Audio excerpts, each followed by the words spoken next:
I move, Mr. Chair, that we have extensively discussed this since this morning, Mr. Chair. So I respectfully move that we adjourn the session. May I appeal, Mr. Chair? Kasi kanina po pinagtanong ng halos 8 minuto si Kong Suntay. Baka naman kahit 1.5 minuto lang. Mapagbigyan po. Last one question, then we will adjourn. Yes. Opo. Right? Opo. Kasi, sige po. Yes po. Sinabi niyo po kanina, Mr. Diskaya, na kayo po ay, kayo mag-asawa ay, you were compelled to go out in the open. Dahil po, you are now under public ridicule. Sa tingin mo, kayo ay kinagagalitan na ng halos buong Pilipinas. Dahil sa magnitude po ng itong issue na to. Kayo po ay, kumbaga nasa sentro ng isang bagyo. At ang galit ng mga Pilipino ay nasa sa inyo. Ang bigat ng galit ng Pilipino nasa sa inyo. Kaya kayo ay napilitan na magsalita upang isiwalat ang inyong nalalaman. Tama po ba yun? Yes, Your Honor. At sa pagbalangkas ng inyong judicial affidavit or yung sinumpaang salaysay, sinabi niya yata doon na kayo ay nagnanais magpasailalim sa bilang state witness under a witness protection program. Yes po, Your Honor, nakasulat. Opo, at binanggit po kanina ni Congresswoman Luistro yung pong mga kwalifikasyon para po kayo ay maging qualified sa witness protection program. Sabi dito, there must be a credible threat o dapat may pagbabanta sa inyong buhay. Dapat meron kayong knowledge sa isang offense. Meron kayong sapat na nalalaman sa isang grave felony or state crime. Dapat meron kayong nalalaman doon. There should be no prior conviction. Di pa naman kayo na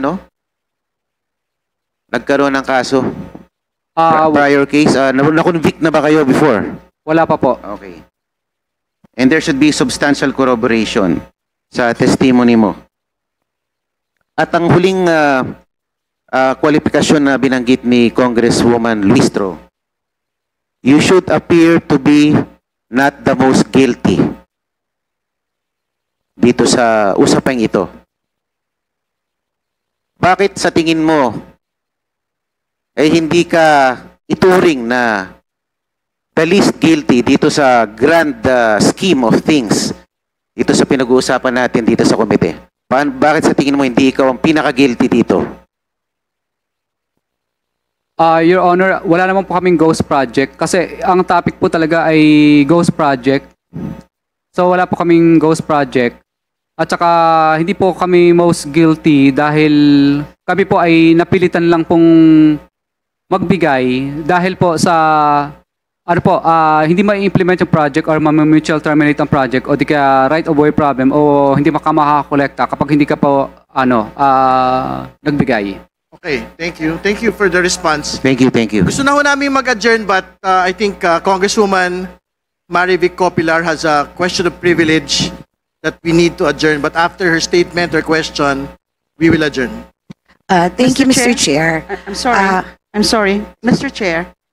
Just one point, a single point that I wish to stress. Yes, before she proceeds, yes, Congresswoman De Lima, please. Because in the questioning of Congressman Marcoleta, it seems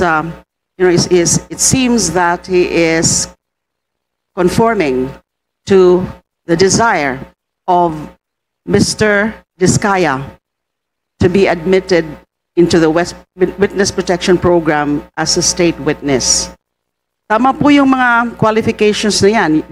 Dyan po nakalagay po yan sa rules, nakalagay po yan sa jurisprudence.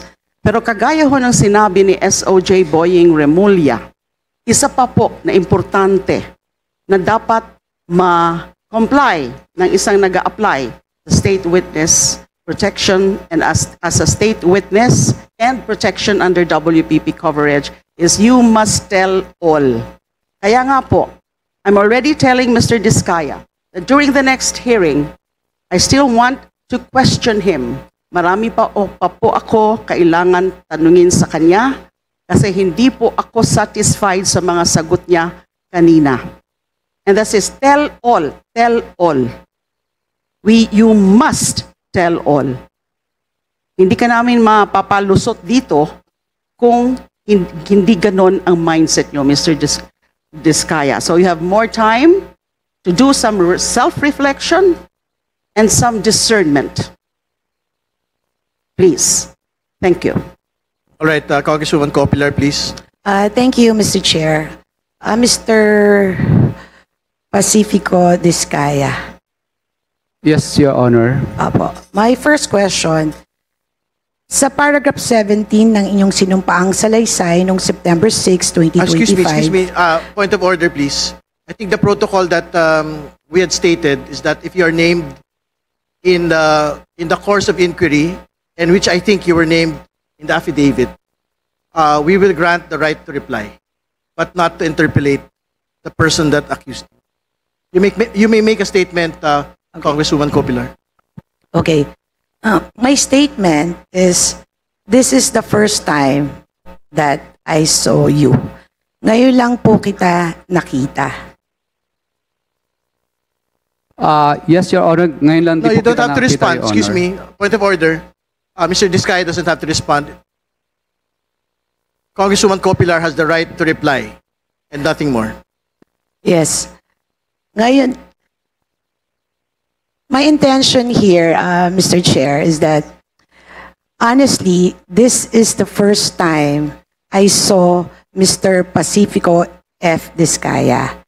Which kanina, bago mapigilan yung kanyang pagsagot, inaamin naman niya na ngayon lang kami nagkita. Mr. Chair. So that is my statement. Because yesterday, I had a privileged speech at sinabi ko ni Anino, ni Mr. Pacifico F. Diskaya ay hindi ko nakita. At hindi rin ako nag-authorize ng kahit sino na makipagtransaksyon sa kanya. Mr. Diskaya, may mga anak ka rin, may pamilya ka. Ako rin, may anak ako, may pamilya rin ako. Sana naman, pakiusap ko sa iyo, huwag ka naman mandawit ng mga pangalan na alam mo sa konsyensya mo at sa loob mo na hindi tayo nag-usap, hindi tayo magkakilala, at higit sa lahat, wala akong transaksyon sa iyo. Yun lang, Mr. Chair, gusto ko lang linawin. Kasi masakit. For so long, kahapon binagit ko rin, mula sa pagiging kagawad ko hanggang naging congressman ako, wala akong record ng korupsyon. At para madawit at yurakan ang aking pangalan, hindi man gabundok na pera ang meron ako katulad ni Mr. Diskaya. Pero kahit minsan, hindi ko inisip na pagnakawan ang mamamayan ko. Dahil ako, naniniwala ako, nandito ako sa pwestong ito, hindi sa apelido ko, hindi sa kahit anumang meron ako, kundi ang aking sinseridad lamang na makapaglingkod ng tapat at buo sa mamayan ng aking distrito, Mr. Chair. That's all, Mr. Chair. Thank you, Congresswoman Copilar. Meeting adjourned. Mr. Chair,